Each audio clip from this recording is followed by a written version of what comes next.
Assalamualaikum warahmatullahi wabarakatuh.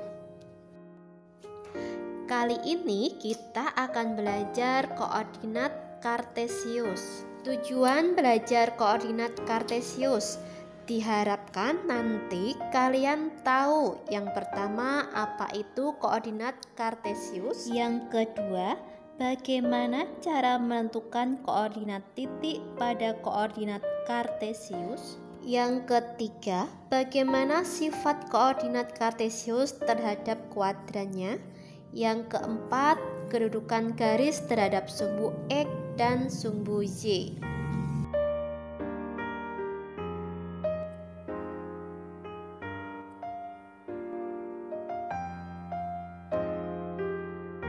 Koordinat Kartesius adalah letak suatu titik atau objek yang ditulis dengan X, Y. Ya, sekarang sudah tahu ya apa itu koordinat Kartesius?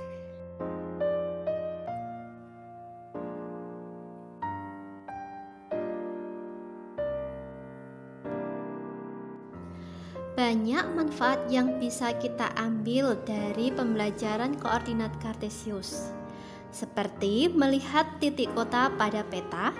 Dengan mempelajari koordinat Kartesius, kita akan lebih mudah dalam mencari letak suatu daerah atau wilayah tertentu. Begitu juga dalam dunia penerbangan. Pesawat terbang yang dilengkapi dengan alat super canggih seperti radar yang digunakan sebagai alat pendeteksi. Lalu ada juga kompas sebagai petunjuk arah dan radio sebagai alat komunikasi. Dukungan alat tersebut sangat membantu sang pilot dalam menerbangkan pesawat terbangnya tanpa bertabrakan satu sama lain dan dapat mengetahui apabila pesawat sudah sampai tujuan. Oleh karena itu, seorang pilot harus memahami cara membaca dan menentukan letak suatu tempat pada bidang koordinat Kartesius. Sistem koordinat Kartesius juga secara tidak langsung berkaitan dengan grafik relasi manusia kepada Sang Pencipta dan kepada sesama manusia. Sumbu Y atau ordinat yang menunjukkan hubungan secara vertikal manusia kepada Sang Pencipta mengingatkan kita untuk selalu beribadah dalam meningkatkan komunikasi dengannya. Sedangkan sumbu X atau apsis yang menunjukkan hubungan horizontal manusia sebagai makhluk sosial yang saling membutuhkan antara satu dengan yang lainnya dalam memenuhi kehidupannya. Yaitu merupakan contoh penerapan koordinat Kartesius dalam kehidupan.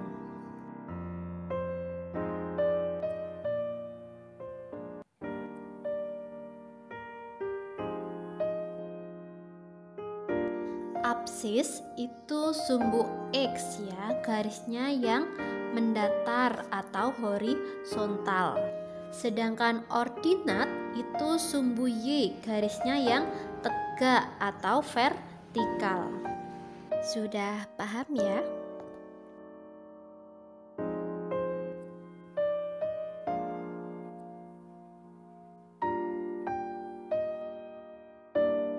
Ya, sekarang perhatikan cara menentukan titik koordinat pada koordinat Kartesius.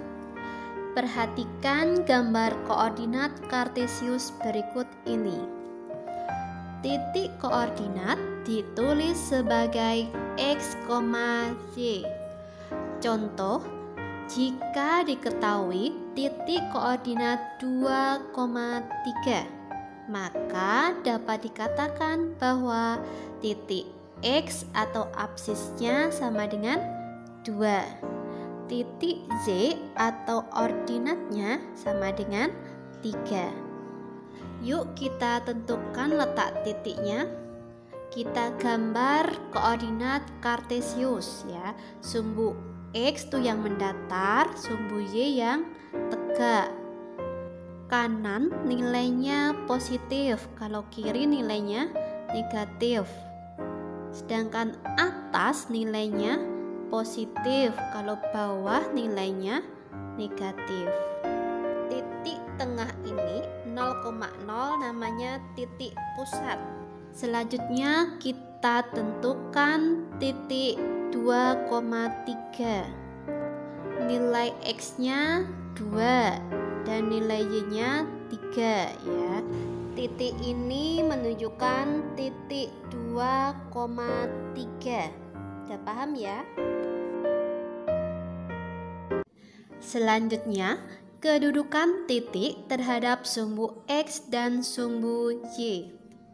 Koordinat suatu titik, misalnya titik P, pada koordinat kartesius dapat ditulis dalam pasangan berurut. Kita tulis P dalam kurung X, Y. X ini merupakan jarak dan arah dari sumbu Y. Bernilai positif jika di sebelah kanan, bernilai negatif jika di sebelah kiri.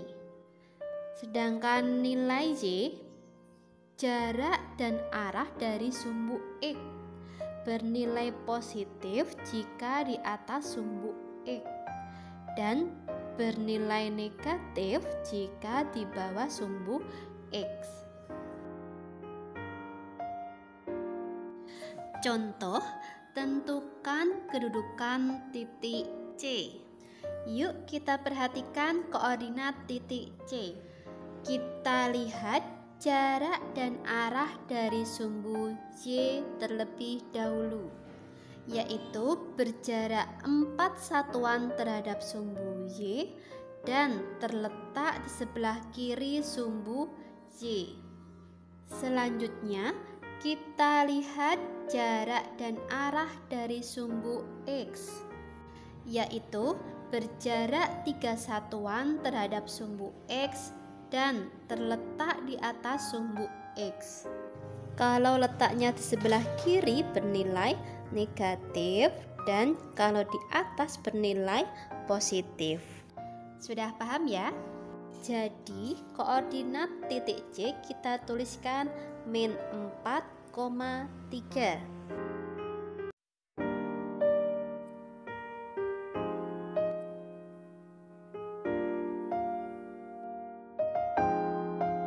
Sifat koordinat kartesius terhadap kuadrannya. Sumbu X dan sumbu Y membagi bidang koordinat kartesius menjadi 4 kuadran, yaitu kuadran 1 nilai X positif dan Y positif. Kuadran 2 nilai X negatif dan Y positif. Kuadran 3 nilai X negatif dan Y negatif.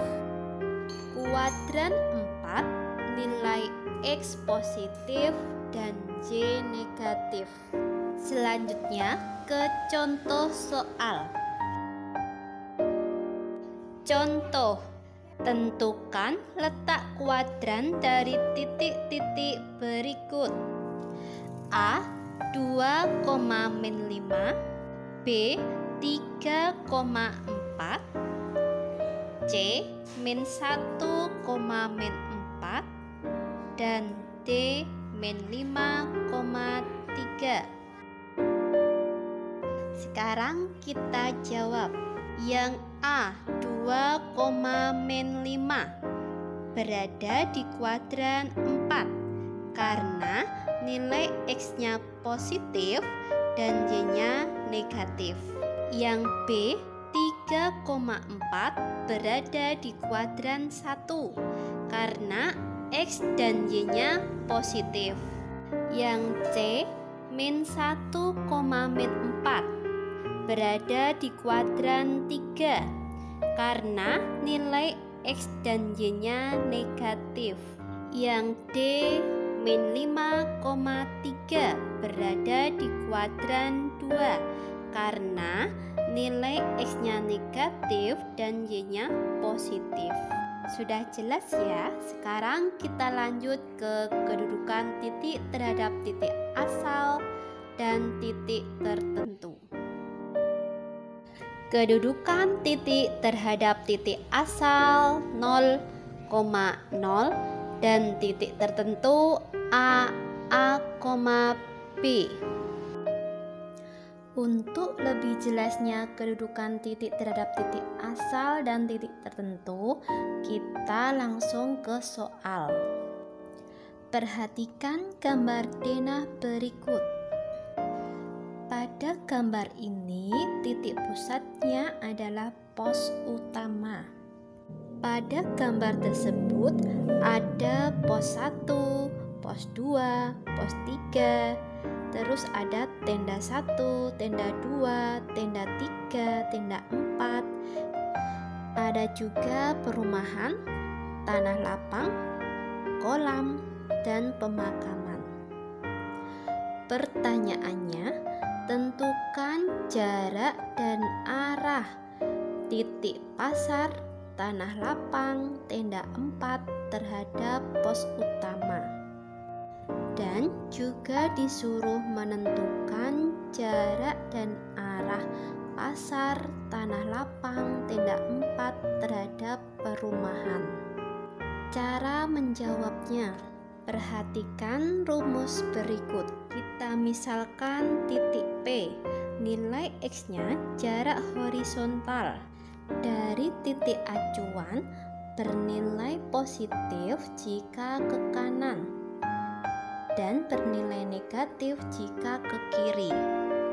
Untuk nilai Y, jarak vertikal dari titik acuan bernilai positif jika ke atas, bernilai negatif jika ke bawah. Yuk sekarang kita jawab. Jarak dan arah pasar terhadap pos utama. Sebagai titik acuan pos utama, jadi pasar ke pos utama jaraknya 4 ke kanan dan 3 satuan ke atas. Kita tuliskan koordinatnya 4,3 ya. Selanjutnya jarak dan arah tanah lapang terhadap pos utama. Kita perhatikan gambar denahnya. Titik acuannya pos utama ya, menuju ke tanah lapang, berarti 4 satuan ke kiri, 3 satuan ke atas. Kita tuliskan koordinatnya -4,3.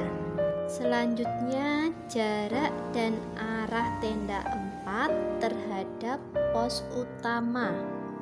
Kita perhatikan gambarnya dari titik pos utama ke tenda 4. Titik acuannya pos utama ya.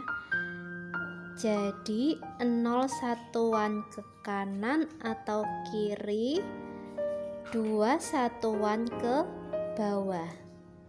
Yuk, kita tuliskan koordinatnya 0,-2. Selanjutnya, jarak dan arah pasar terhadap perumahan.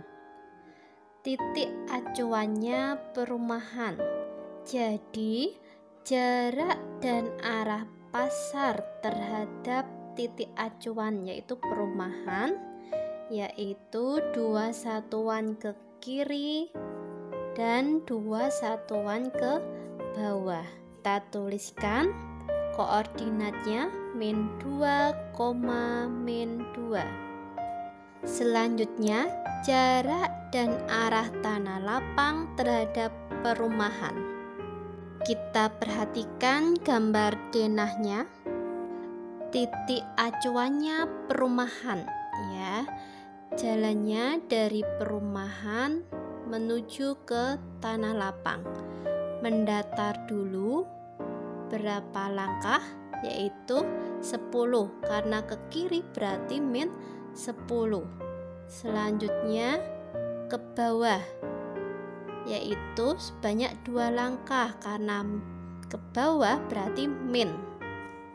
Jadi koordinatnya min 10, min 2. Selanjutnya jarak dan arah tenda 4 terhadap perumahan. Kita perhatikan gambar denahnya. Titik acuannya perumahan ya.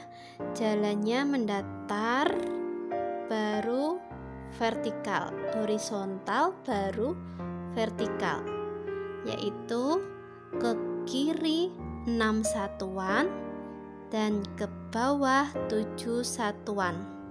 Jadi koordinatnya min 6, min 7.